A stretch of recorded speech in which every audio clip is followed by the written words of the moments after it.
Aristotle famously said, "We are what we repeatedly do.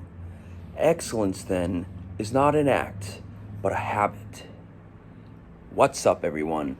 My name is Tyler Adolfo. I am 26 years old, and in this video, I'm going to tell you about how I peaked in high school. Why am I making this video? It's a great question. That's an excellent question, in fact. I'm making this video because I want to compare the achievements of my high school career with where I am today. Because what I achieved in high school would give the impression of somebody who was destined to go on and achieve great things. But as you'll see in this video, so far, I haven't exactly lived up to the expectations that many set for me. I haven't lived up to my own expectations. I'm going to tell you about the highs of my high school. Now, that's not to say that there weren't times of despair. There definitely were. I dealt with a lot of depression throughout my schooling years, whether it be elementary, middle, or high school, or college. Depression always accompanied me. But in high school, when confronted with adversity, I was more often than not able to overcome it. In this video, I'm not going to talk about the obstacles I was faced with. I have 2 videos where I go into detail about that already, and I'll link them down in the description below if you're interested, where I go through the timeline of my junior and senior years of high school specifically.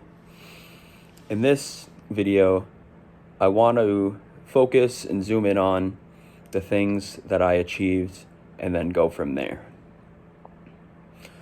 So, I was a high school dropout for 2 years. But when I returned to high school, things went on a very positive trajectory. I ended up getting scores of 5 in many of my advanced placement courses, and I ended up earning the accolade of Advanced Placement Scholar with Distinction from the College Board, something that very few people in my school in particular have ever achieved. Not many have earned that accolade where I come from. So I was very proud of that. I scored a 1500 on my SATs. I wasn't a natural high scorer, but I was assiduously committed to increasing my score. And that's exactly what I did. I remember taking an SAT prep course and absolutely devouring the practice tests of the college blue book that I ordered, the SAT preparation book, and really zeroing in on the exact things that I needed to improve, because my math had been lacking severely, even though my critical reading and writing skills were far advanced, far above the normal standard. So I was able to bridge the gap. I poured countless hours into increasing my score, and I was able to score 1500 as a result. And I'm very proud of that. I was part of an extracurricular club called DECA. That's the Distributive Educational Clubs of America. For those who don't know what DECA is, it provides students in high school with an opportunity to learn more about the business world. And there's different categories. There's accounting, there's marketing, there's business finance, there's so many.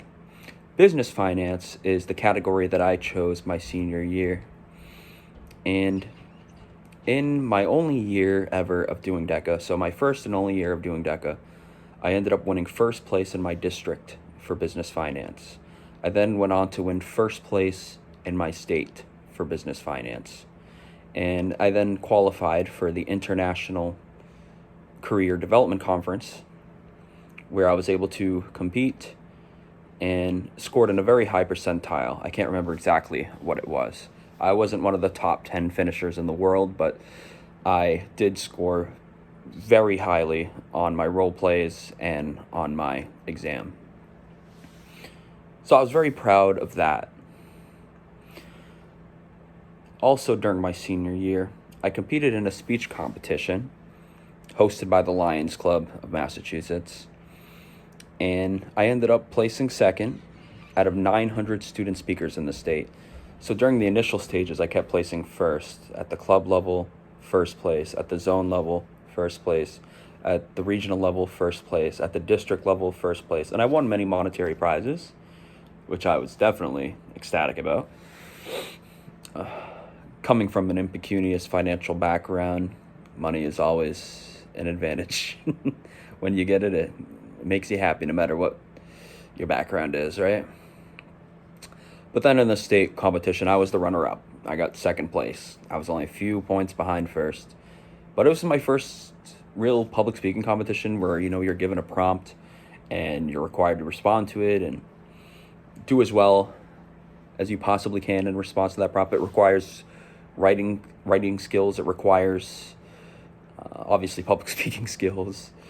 And I've always been fascinated by rhetoric.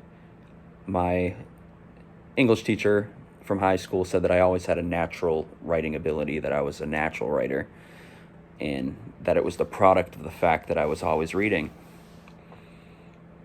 So the theme here with these accomplishments is that through an eclectic range of activities, I displayed diligence and commitment.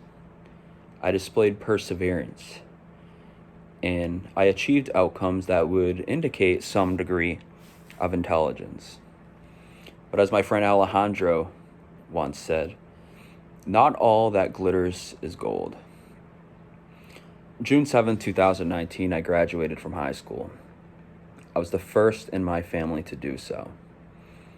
I then went on to the University of Massachusetts Amherst and achieved some success there, but not at the same level that I did in high school. I mean, I earned impeccable grades as I did in high school, but things took a downward turn when I joined a social fraternity in my junior year of college. I started binge drinking alcohol, started smoking weed very regularly, and these things would, in the long run, become actually my coping mechanisms for a severe manic episode that I would experience as a result of my bipolar disorder. During my junior year of college, I was hospitalized for severe mania and psychosis. And a few months later, I was once again diagnosed with mania, psychosis, and bipolar type 1 with psychotic features. I have over 46 videos where I talk about bipolar disorder, and I can link to some of them down below if you're interested. But it truly became the bane of my existence. Mental illness was a huge mitigating factor in where I am today. It didn't play a significant role in my schooling years because in my schooling years, what I predominantly dealt with was anxiety and depression. Bipolar disorder presented itself and manifested itself during my college experience. So I was a neophyte to this disorder. And in this metropolis of mania, I acquired many consequences. I ended up getting expelled by my university. I ended up losing my job, lost contact with a lot of my college friends and all of my social network in general because my social media accounts got banned because of the things I was saying and doing during mania. And for those who don't know, psychosis is when you have a psychotic break with reality. Mania is when you experience like flight of ideas, grandiose ideas, delusions, even hallucinations, and I experienced all of these things and a myriad more, and it was overwhelming. I fell into a deep depression leaving college because I didn't finish my degree, because I was depressed about the things that I had lost, and I felt like I was a failure, like I wasn't living up to my potential. I mean, in high school, I won first place in the state for business finance. First in the state. Not only that, but I broke a 60-year record. It got put in the newspapers. I was in my local newspaper because of this. In a newspaper that delivers to tens of thousands of addresses. talking about how I broke a 60-year record in the business finance category. My score will probably stand for quite some time. It might not be broken in my lifetime, who knows? But the point is, I was on a track for success.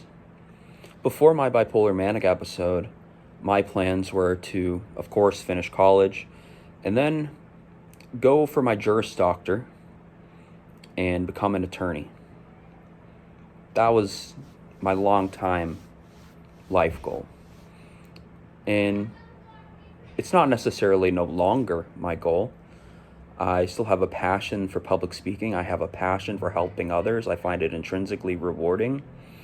And I would like to still go down that route, but ultimately, the fact of the matter is where I am today is not where I thought I would be. John Adams said that facts are stubborn things. The fact is, I have a long way to go. My story isn't over. Yes, at 26 years old, I live in a housing project. At 26 years old, I have $0 in savings. I only recently just got a job for the first time in 2 years. How crazy is that? But I prioritized my mental health recovery. And I've learned many lessons over the years. I learned that it's not my fault that I was diagnosed with a mental illness. I learned that there's things beyond my control. I learned through organizations like AA that I should have the courage to change the things that I can control. I met so many people in my life who've imparted me with much wisdom, and I'm trying my best to utilize it in the face of what I'm dealing with today.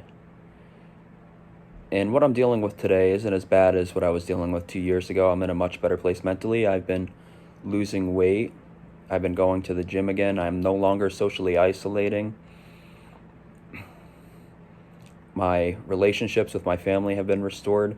I've reached out to friends from college and connected with them and explained to them what I was going through when I was manic. And they've by and large forgiven me. I haven't had any negative responses yet.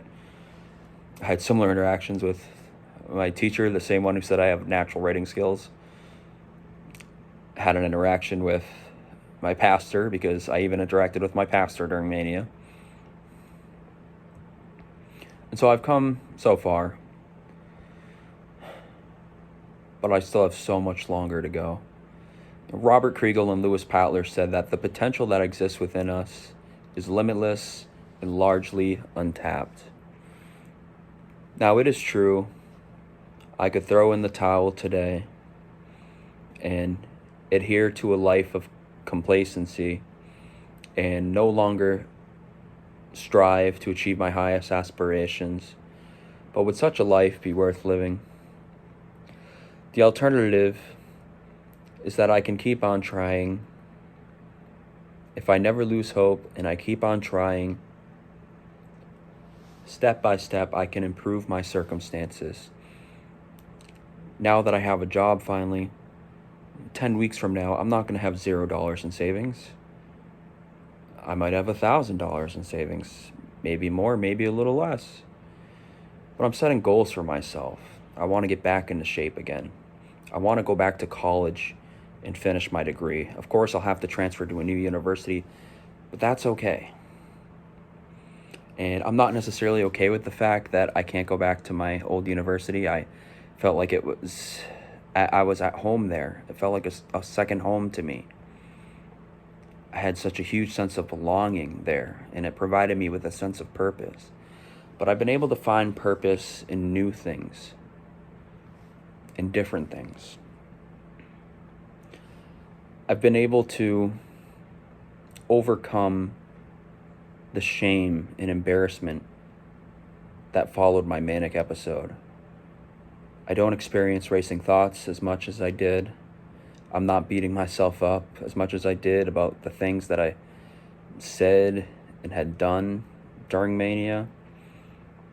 So mentally, I'm in a better place. Physically, day in and day out, I'm getting myself to a better place. Now, without question, bipolar disorder opened up a Pandora's box of problems in my life. But again, step by step, I'm making changes. And small steps add up to become big steps. So for anyone out there struggling, anyone else who feels like they're a failure, that they haven't lived up to their expectations, no matter what age you are, please understand that it's not too late to still do something. It's never too late to still do something. You might not be able to conquer the world. You might not be able to achieve everything that you had outlined for yourself, but you could achieve some of those things. And then when you do, you could try to achieve some more. I'm not going to get back into shape overnight. I'm not going to have tens of thousands of dollars in savings again overnight. Not all my relationships are going to be rebuilt and restored overnight. Some of them might never be. And that's okay. What's important is that when confronted with obstacles, with time and perseverance, I've been able to overcome them. And one of the best pieces of advice I can give is when it comes to comparing yourself to others, or maybe you're embarrassed about things you said and did to others, or about you're upset about your shortcomings. One of the best pieces of advice I can give is to remember that people are so busy and occupied with their own lives, it's highly unlikely. There's a very slim probability that they're thinking about you as much as you think they're thinking about you. They are likely not thinking about you at all because they're so busy with themselves, or probably having similar thoughts as you are. So don't beat yourself up over the perception of others, or the possible perception of others, the perceived perception of others. And recognize that it's within your power to make a difference. We can change our lives in small, meaningful ways every single day. And going back to that Aristotle quote, we are what we repeatedly do. Excellence, then, is not an act, but a habit. A habit. So make a habit of making positive change. Make a habit of having a positive perspective. Make a habit of being perseverant in the face of adversity. Make a habit of never losing hope. You can do this. I know that I can do this. There's no limit on where we can go if we believe in ourselves. And yes, I got one final quote I want to end with, and this is one by President Calvin Coolidge. It is one that I cleaved onto throughout my high school years. And I thought it fitting to end it with this quote because of that reason, since this is about how I peaked in high school and how I haven't lived up to my expectations. And that quote goes as follows: "Nothing in this world can take the place of persistence. Persistence and determination alone are omnipotent." So let that sink in. If there's one thing to take away from this video, let it be those words of President Calvin Coolidge. My name is Tyler Adolfo. I'm 26 years old. I may have peaked in high school, but I'm not done yet. I'm only just getting started. Thank you all, and I hope you all have a wonderful day.